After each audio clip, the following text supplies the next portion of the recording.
అప్పుడు Jubilee hills దాటిన తర్వాత ఏముండేది కదా. అవును సార్. మేము అక్కడ వెంచర్ చేసాం శిల్పారామం పక్కనే.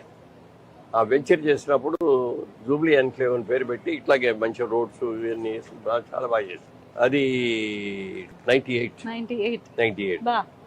అప్పుడు పెట్టి చేస్తే మేము ఎంతకు అమ్మేమో తెలుసండి. అది గజం 750 రూపాయలకి అమ్మాం. ఇవాళ ఎంతో తెలుసా? 3 లక్షలు గజం. అంటే ఎన్ని రెట్లు పెరిగింది. లిటికేషన్స్ లేకుండా ఉన్న ల్యాండ్ కొనుక్కోవాలి, ఆ ల్యాండ్లో చక్కగా డెవలప్మెంట్ చేస్తే లోపలికి వచ్చి చూసిన వాళ్ళు ఎవరైనా సరే వెనక్కి వెళ్ళలేరు. ఎప్పుడు కూడా గ్రోత్ అనేది మెల్లగా పెరగాలి. ఒక్కసారి పెరిగితే అది ఎప్పుడు పడిపోతుంది. మనకి తెలుగులో సామెత ఉంది, పెరుగుట విరుగుడు కొరకే, ధర హెచ్చుట దగ్గుడ కొరకే అని. అలాగే అవుద్ది. అందుకని స్లో డెవలప్మెంట్ ఎప్పుడు కూడా